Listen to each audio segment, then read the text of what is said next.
Demande-toi, quelles sont les choses remarquablement stupides que je fais régulièrement pour foutre ma vie en l'air? Que se passerait-il si tu arrêtes de gaspiller les opportunités qui se présentent à vous? Parce que tout n'est pas ce que tu veux être et tu le sais. Et tu pourrais être bien meilleur. Tu pourrais être incomparablement meilleur dans de multiples dimensions. Des choix faciles, vie difficile. Choix difficiles, vie facile. Il y a beaucoup de choses dans la vie que nous pouvons contrôler, mais que nous choisissons de ne pas contrôler. Disons que demain, tu te mets en tête de te lever à 6h du matin. Le réveil sonne à 6h du matin. Ton premier instinct est peu importe ce que j'ai dit hier, j'étais à l'aise. C'était une belle journée hier. J'ai fait ce putain de plan à 8h du soir.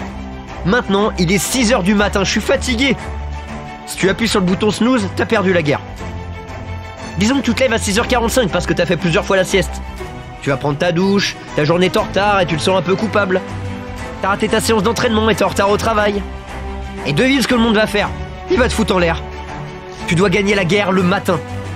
Ainsi, lorsque vous entrez dans la vie que tu ne peux pas contrôler, t'as déjà mentalement gagné tant de batailles tôt le matin. Donc tu pars à cette putain de guerre en ayant déjà gagné quelque chose.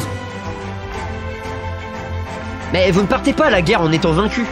Tu pars à la guerre en sachant que j'ai fait des pompes, j'ai fait mes abdos, j'ai lu, j'ai médité. Quoi que tu fasses, t'es préparé à ce que la vie va t'apporter. Tu dois être cette personne qui, peu importe ce qui se passe, dit « Et puis merde, je vais faire ce que je dois faire pour arriver là où je dois aller. Je pense pas à me lever, je me lève, c'est tout. » Et vous le faites, faut en faire une habitude. Tu dois te débarrasser de ton esprit qui dit « Je peux pas faire ça, c'est trop dur. » Et toutes ces conneries que tu dois te forcer à faire quand tu te sens épuisé et que tu te dis qu'il y a un second souffle en moi, je vais le trouver. Mais si tu te retrouves à dire « Je peux pas faire quelque chose. Je ne veux pas faire quelque chose. » Mais tu sais, si tu t'y obliges, tu deviendras un meilleur être humain. Alors tu dois le faire. N'hésitez pas, faites-le immédiatement. Certaines personnes disent « Eh bien, c'est pas une vie très sûre. » C'est pas une vie très sûre. Si tu veux la sécurité, pars en prison. Si tu veux la liberté, c'est comme ça que tu dois vivre. N'utilise même pas le mot commettre. Ne pense même pas au mot discipline. Juste fais la chose chaque jour, que vous en ayez envie ou pas. Votre seul engagement est celui de l'activité. Pas pour le grand projet, pas pour la grande image, ni aux implications de ce que tu fais. C'est de faire la chose. Les habitudes sont des blocs de construction de nos vies, pas les objectifs ou les grands projets ou la vision ou la grande idée. C'est ce que vous faites chaque jour qui compte plus que tout, putain. Pas d'excuses, faites-le. Petit ami ou pas, faites-le.